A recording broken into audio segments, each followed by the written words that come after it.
you ever had to make a phone call to family or to friends about your separation from employment? There are two ways in which an employee can leave a company or separate from a company. One is by choice, such as resignation or early retirement, and the other is not by choice, things such as termination, summary dismissal, retrenchment as a result of restructuring, or in a layman's language, being fired. Welcome to HR Fridays. I am your host Ruby Engena, and today we talk about how to come back from a setback, particularly how to come back after you have been fired. Today in particular, we focus on what to do when you have lost your job and it really wasn't by choice. Perhaps you were terminated for something that you did, or it was a summary dismissal, or you were retrenched because the company was going through a restructuring or downsizing. Losing employment, losing your job comes with a lot of anger, it comes with a lot of confusion, it comes with a lot of stress. It just comes with a lot of disorganization. Today I'd like to give you 5 tips that would help you if indeed you did lose your job and maybe it was as a result of something that you did, or it really wasn't a result of something that you did and was a business decision. Tip 1, take time off. Job loss comes with a lot of anger and confusion, and it wouldn't be right for you to jump from one job to the other without making sense of why you did lose the job. So it's very important. That's why it's very important to have a support system, because you need to take time off and reflect and understand why did the company have to let you go. Was it as a result of something that you did, or it was as a result of a business decision? Either way, you need to sit back and relax and try and make sense of the situation. Tip 2, face the reality of the situation. In the event that you have lost your job because of things such as theft or corruption, things that will basically make you not get a job in the other sector. For instance, in banking, banks normally will publish in newspapers people who have lost their jobs and can no longer work with the bank. If your name is published in newspapers, chances of you getting another job in the banking sector are going to be slim. So in case you lose your job as a result of something that you did, it would be wise to venture into something such as self-employment or your own personal business or another sector, because the reality of the situation is that you're never ever going to get a job in that sector. Tip 3, self-assess.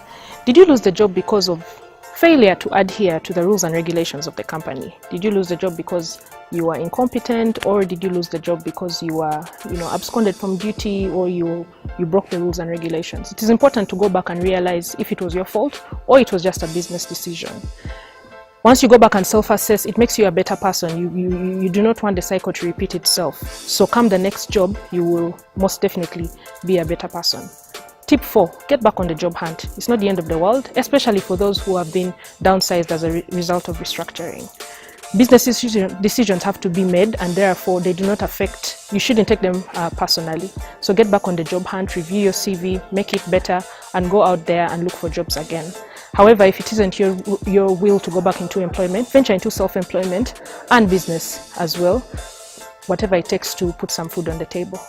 Pray always, last but not least, because God has the ability to turn any situation around. On the show today, I sit down with Edward Philip Katerika, a gentleman who had his life going for him. He had just had a very epic wedding, had a beautiful wife, had a baby, and he was flying high as the head of procurement in one of the prestigious companies. Little did he know that he would be among those who would be downsized. His life turned around for him there and then. It was a major setback for him, but right now he is the CEO of Events Instincts, a major events company that is coming up, and he sits down with me today to talk about how he came back from a major setback. Enjoy.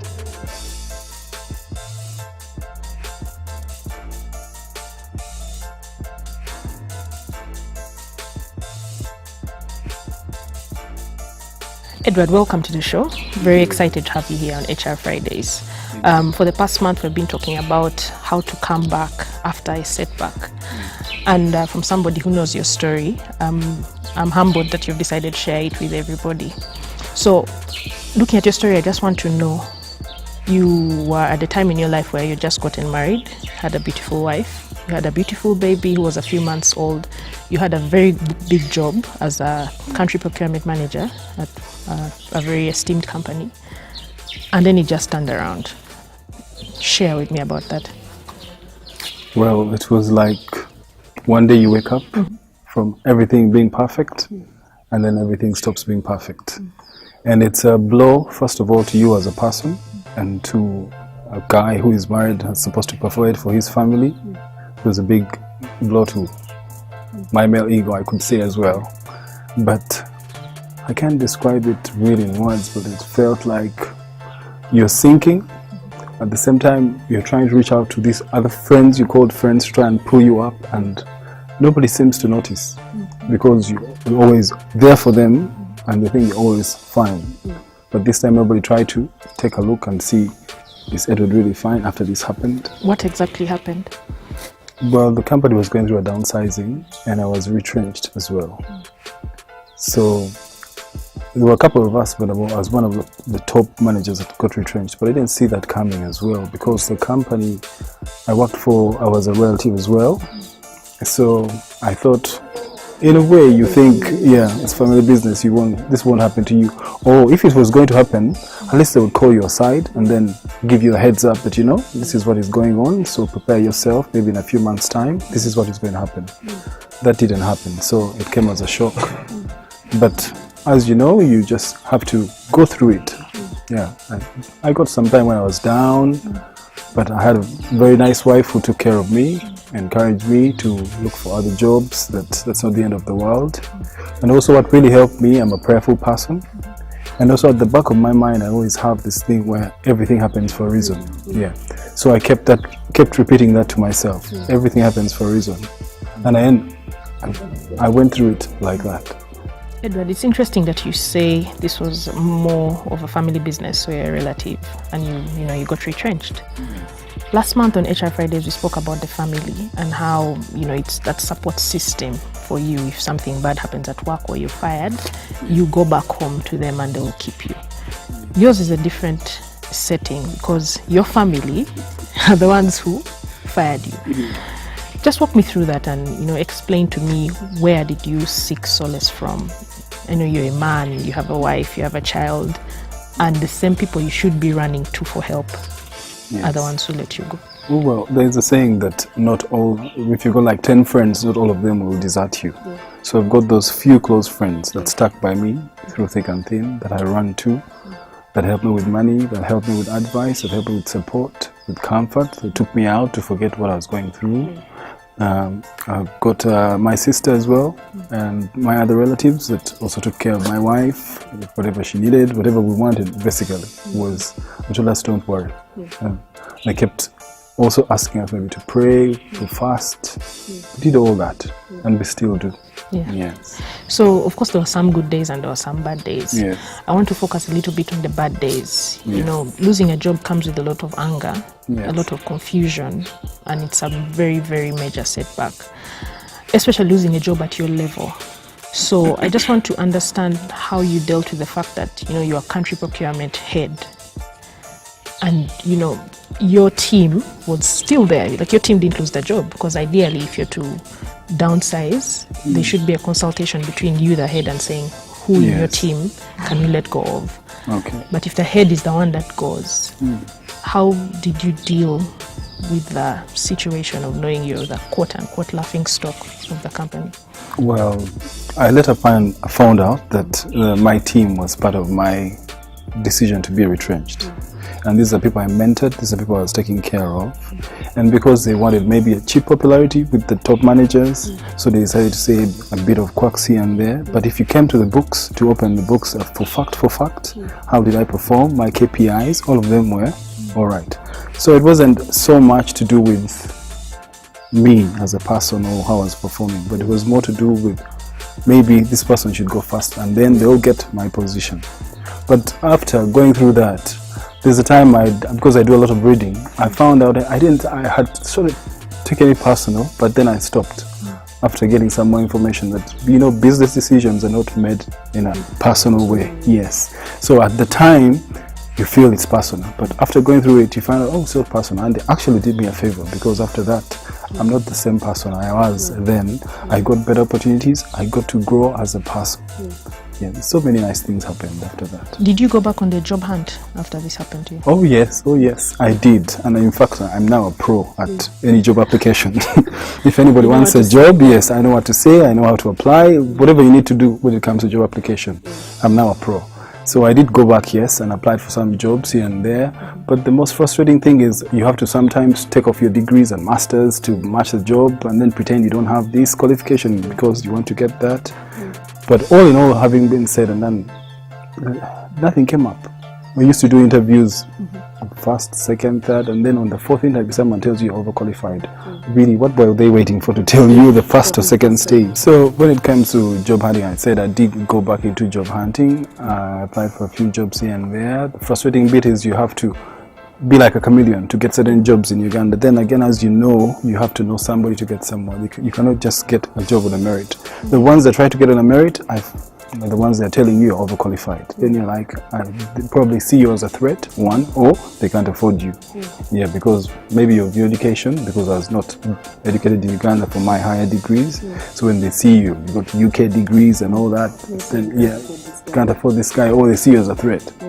Because I can give you an example. I went for an interview without mentioning names, where I had to meet the top guy, the CEO, and then I asked him a question about how he is going to increase maybe traffic to his website, his marketing website, and then he had just come from an interview of how to increase the traffic. It was like a shopping cart, and you buy things off that website. But they found that the men were buying more than the women. Yet we know the women love shopping more than men. So I asked him a question, how are you going to rectify the balance? And he didn't have an answer for that. Yeah. So maybe I thought that's why I didn't get that job. That's why you didn't get that job. Yeah. That's interesting. You see, you've been doing many job interviews. You did many job interviews at the time. Was the fact that you were retrenched something you'd mention during the interviews? Because of course we would ask you, why did you leave your last job? Yeah. I didn't hide it. If I was asked, I would say. And I also used to work with a letter, a certificate of certificate of service they give you when you leave in good terms. So I wasn't sacked or anything. But if I was asked, I used to tell them the truth. But nobody used to ask me, yes, why did you leave? Probably they were going to ask once they offered the job, but I never got to that stage.